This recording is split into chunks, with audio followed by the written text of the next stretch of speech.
நான் மேடையிலே பேசும் பொழுது என்னை தலைவர் என்றெல்லாம் சொன்னார்கள். உண்மையை சொல்ல வேண்டும் என்றால் பீதர் லீடர்ஸ் அமைப்பில் நான் 793வது வாலண்டியர் தான். யாரெல்லாம் ஜூன் 5ஆம் தேதியிலிருந்து யாரெல்லாம் இணைஞ்சிருக்கிறீங்களோ 16,001 ஆரம்பிச்சிருக்கோம். 2019 இந்த அமைப்பு ஆரம்பிக்கப்பட்டு கிட்டத்தட்ட 6 ஆண்டு காலம் 16,000 பேர் சேர்ந்திருந்தாங்க. 16,000 பேர் இருந்தாங்க. அதில் என்னுடைய எண் வந்து 793 WTL ID. அதன் பிறகு இன்னைக்கு 19 லட்சத்தை நம்ம தொட்டு கொண்டு இருக்கிறோம். அதனால் நம்ம எல்லோருமே தலைவர்கள் என்கின்ற ஒரு பெரிய நோக்கத்தில் தான் அதை நம்ம ஆரம்பித்தோம். நம்மில் ஒரு தலைவன், அனைவரும் தலைவர்கள் என்று. இது ஆரம்பிக்கப்பட்டது அரவக்குறிச்சியில், குறிப்பாக இங்கே 3 அலுவலகம் பல்லவட்டியில். என்னுடைய நோக்கம் எல்லாம் அரசியல் காரணத்திற்காக, நாம் சார்ந்திருக்கக்கூடிய சித்தாந்தம் காரணத்திற்காக சில மனிதர்களுக்கு சில உரிமைகள் மறுக்கப்படக்கூடாது என்கின்ற ஒற்றை காரணத்திற்காகத்தான் அரவக்குறிச்சியில் பீதர் லீடர்ஸ் அலுவலகம் முதல் அலுவலகம் திறக்கப்பட்டது. நூற்றுக்கணக்கான இஸ்லாமிய பெண்களுக்கு இத்தனை ஆண்டுகளாக அவங்களுக்கு டெய்லரிங் பயிற்சியில் இருந்து தன்னுடைய சொந்த காலில் அவர்கள் இருக்க வேண்டும் என்கின்ற ஆசையில் அங்கே பீதர் லீடர்ஸ் கிட்டத்தட்ட 7 ஆண்டுகளாக இன்னும் இயங்கிக் கொண்டிருக்கிறது. அங்கே செஸ் போட்டியிலிருந்து, சிலம்பத்திலிருந்து, கிராமப்புறத்தில் இருக்கக்கூடிய மாணவர்களுக்கு பர்சூட் ஆஃப் ஹாப்பினஸ், அதை தான் நம்ம பேச வந்தது.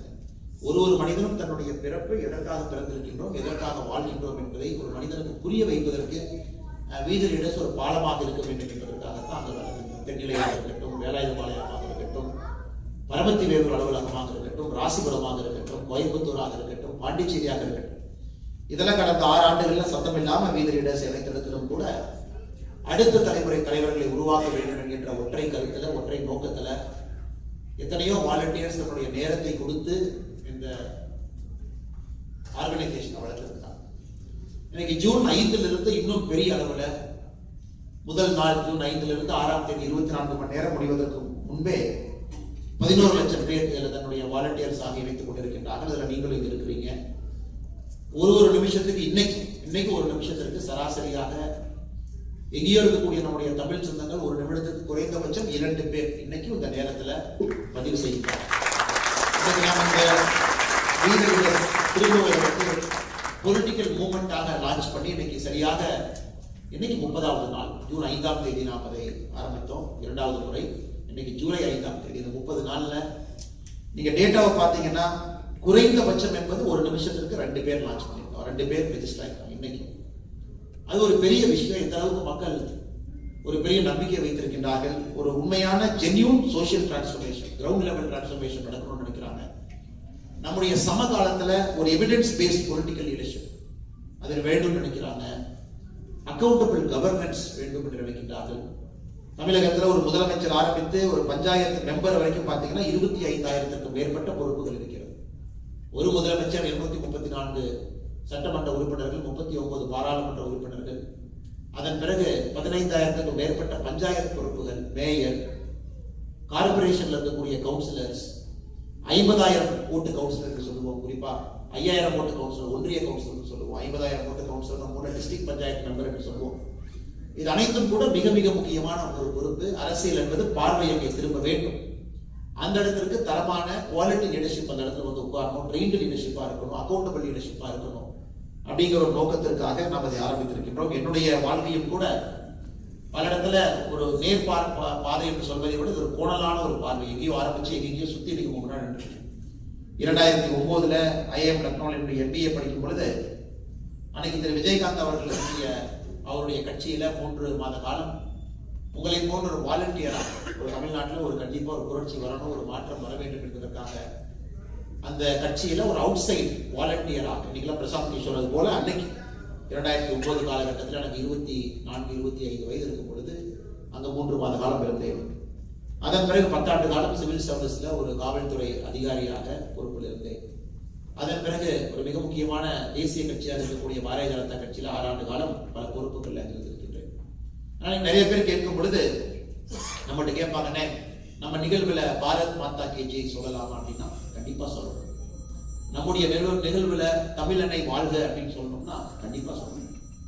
நம்முடைய நிகழ்வுல தமிழ் வாழ்கன்னு சொல்லணும்னா கண்டிப்பா சொல்லணும். நம்முடைய நிகழ்வுல பாரதம் வாழ்கன்னு சொல்லணும்னா கண்டிப்பா சொல்லணும். ஆனா நம்மை பொறுத்தவரை யாருக்கும் ஒரு எதிரான நிலைப்பாடோ, எந்த ஒரு அரசியல் கட்சிக்கும் எதிரான நிலைப்பாடோ அது நம்முடைய நோக்கம் அல்ல. ஏன்னா இன்னைக்கு பொலிட்டிக்ஸ் பாத்தீங்கன்னா ரொம்ப காம்பேக்டிவ், blood sport.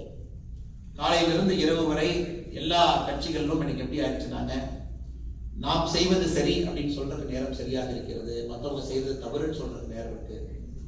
Counter allegations and allegations இதுக்குள்ள மட்டும்தான் நம்முடைய வாழ்க்கை போயிட்டே இருக்கு.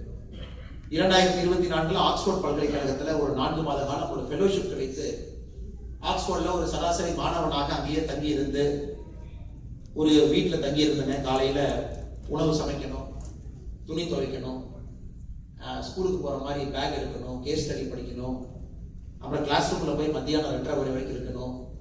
அதன் பிறகு ஏதாவது ஆக்ஸ்போர்டுடைய அஃபிலியேட்டட் காலேஜஸ்ல ஒரு நிகழ்வு இருக்கும், அங்கே போய் ஸ்டூடெண்டா உட்கார்ந்து இருக்கணும். லைப்ரரியில போய் நிறைய நேரம் உட்கார்ந்துருப்பேன். லெவன்த் ஸ்கூல் ஆஃப் கவர்மெண்ட்ல போய் நிறைய நேரம் உட்கார்ந்துருப்பேன். அந்த 4 மாத காலம் உண்மையாலுமே எனக்கு ஒரு பெரிய வாய்ப்பு கொடுத்தது.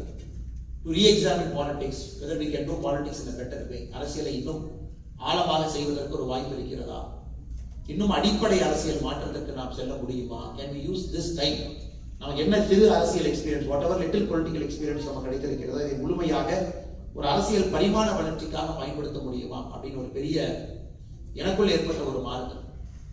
இருக்கக்கூடிய கட்சி எப்பொழுதும் நான் தவறு என்று சொல்லக்கூடிய மனிதன் நான் அல்ல. ஒரு கட்சியுக்கு கூட ஒரு தன்மை இருக்கிறது, ஒரு பாங்கு இருக்கிறது, அந்த கட்சி அதில் போறாங்க. ஆனா இன்னைக்கு என்னுடைய எண்ணோட்டம் என்னன்னாங்க, ஒரு வாலண்டியராக நீங்களும் நானும் சமம் தான். மேடையிலிருந்து பேச வேண்டும் என்பதற்காக இந்த மைக்கு முன்னாடி பேசுறேன். 793 என்னுடைய நம்பரா இருக்கலாம், அதே போல 19 லட்சம் உங்க நம்பரா இருக்கலாம். நம்முடைய நோக்கம் அடுத்த 2-3 ஆண்டுகள் முழுமையாக ஒரு சோசியோ பொலிட்டிக்கல் மூவ்மெண்டாக இன்னும் கிராஸ் ரூட்ஸ் லெவல் நாம நிறைய லீடர்ஷிப் உருவாக்கணும். அந்த உருவாக்கக்கூடிய லீடர்ஷிப் இந்த 26,000 பொறுப்புல ஏதோ ஒரு இடத்துல ஒரு நல்ல பஞ்சாயத்து தலைவராக சென்று அமர வேண்டும். ஒரு 50,000 ஓட்டு கவுன்சிலராக இருக்கணும், 5,000 ஓட்டு கவுன்சிலராக இருக்கணும், எம்எல்ஏவாக இருக்கணும். அது ஒரு பெரிய ஒரு பரிமாண வளர்ச்சிக்கு தமிழகத்துல வீத லீடர்ஸ் அமைப்பு அதில் நிச்சயமாக தன்னை ஈடுபடுத்திக் கொள்ள வேண்டும் என்கின்ற ஒற்றை நோக்கம். ஆனா இன்னைக்கு அரசு இயந்திரங்கள் செய்யக்கூடிய வேலையை அவங்க செய்ய தவறிட்டாங்க. அதையும் கூட நாம் ஒரு இயக்கமாக செய்ய வேண்டும் என்கின்ற ஒரு நோக்கமும் நமக்கு இருக்கு. உதாரணத்திற்கு இந்த மாதம் முழுவதுமே நம்முடைய அரவிந்த் ஈஸ்வரன் அவர்கள் சொன்னது போல இந்த மாதம் முழுவதுமே போதைப் பொருளுக்கு எதிரான ஒரு விழிப்புணர்வு நாம் எடுத்திருக்கிறோம். ஜூலை 1 ஜூலை கடைசி வரை, ஜூலை 1 7 தேதி வரை நாமும் நம்முடைய குடும்பமும் போதைக்கு எதிராக நாம் அந்த விழிப்புணர்வு பிரச்சாரத்தை நாம் எடுத்திருக்கிறோம். Me and my family. July 8 July 14 வரை ஒரு வீத லீடர்ஸுடைய வாலண்டியர் தன்னார்வலர் 100 நபர்களை சந்தித்து போதைக்கு எதிரான ஒரு பிரச்சாரத்தை மேற்கொள்ள வேண்டும் என்கின்ற வேண்டுகோளை விடுத்திருக்கின்றோம்.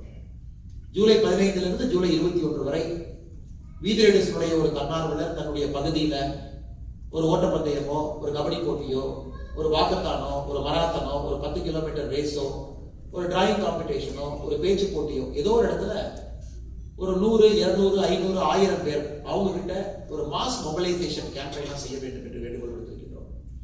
ஜூலை 22 ஜூலை கடைசி வரை இன்ஸ்டிடியூஷனல் பிளேஜஸ், அவர்கள் வசிக்கக்கூடிய பகுதி, ரெசிடென்ட் வெல்ஃபேர் அசோசியேஷன், அபார்ட்மெண்ட், கல்லூரிகளாக இருக்கலாம், அந்த இடத்துல எல்லோருத்தையும் குழுவாக சேர்த்து ஒரு பிளெஜ் எடுக்க வைக்கணும். நாம் எல்லோரும் போதைக்கு எதிராக இருக்கின்றோம் என்று. எதற்காக நாம் இதை செய்கின்றோம்? நாம் இதை எதற்காக செய்கின்றோம் என்றால், இதை நாம் செய்யவில்லை என்றால் யாரும் செய்ய போவதில்லை என்கின்ற காரணத்திற்காக இதை செய்கின்றோம்.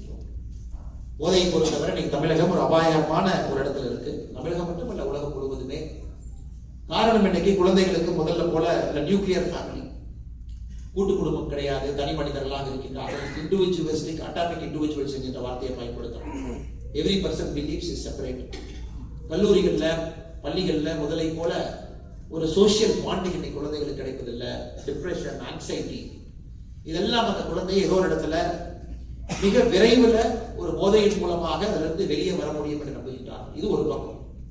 இன்னொரு பக்கம் ஆல்கஹாலிக் இன்டேக். தமிழகத்தில் இன்னைக்கு பாத்தீங்கன்னா இந்தியாவில் நாம் தான் 3வது மாநிலம். The addiction for alcohol is one of the highest. முதல் மாநிலம் உத்தரப்பிரதேசம், 2வது மாநிலம் ஆந்திரா, 3வது மாநிலம் தமிழகம். ஆல்கஹாலிக் அடிக்ஷன் ஒரு பக்கம். இது பல குடும்பத்தை சீரழித்துக் கொண்டிருக்கிறது. அவங்க சம்பாதிக்கக்கூடிய 500, 600, 700 அதுல 100, 200 ரூபாய் நாங்கள் குடிப்பதற்காக தினமும் செலவு செய்யக்கூடிய எத்தனையோ குடும்பங்களை நம்ம பார்க்கணும். நமக்கே வீதியில போகும்போது ரொம்ப கஷ்டமா இருக்கும். ஒரு தந்தை இருப்பாங்க, மகன் இருப்பாங்க. அந்த அப்பா குடிச்சிட்டு ரோட்ல எங்கேயாச்சும் வண்டி உளுந்து கிடக்க ஒரு உட்கார்ந்து இருப்பாரு. அந்த பையன் பக்கத்துல அழுதுகிட்டு இருப்பான். இதெல்லாம் கிராமப்புறத்துல தினந்தோறும் நாம் பார்க்கக்கூடிய ஒரு நிகழ்வு. நம்ம எல்லாம் இறங்கலாம், தனி மனிதனா அந்த குழந்தைய அவங்க அப்பாட்ட சேர்த்து வைக்கலாம், அந்த அப்பா ஒரு ஆட்டோல ஏற்றி அனுப்பலாம், தனி மனிதர்கள் தான். ஆனா ஒரு குழுவாக, ஆர்கனைசேஷனா நாம் மாற்றத்திற்காக செயல்படுகின்றோம். அது அடிப்படை வித்தியாசம்.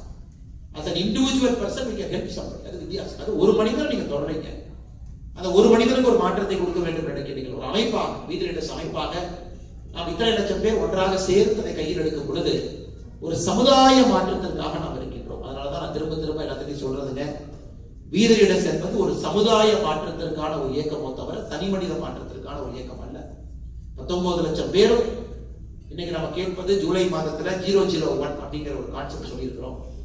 0 ரூபி டேக்கன், உங்ககிட்ட இருந்து வீதிலிடஸ் ₹1 வாங்காது. 0 ரூபி கிவன், நீங்க வீதிலிடஸ்க்கு ₹1 கொடுக்க கூடாது. உங்களுடைய நேரத்தையும் மட்டும் 1 மணி நேரம் ஒரு வாரத்திற்கு நீங்க கொடுக்க வேண்டும்.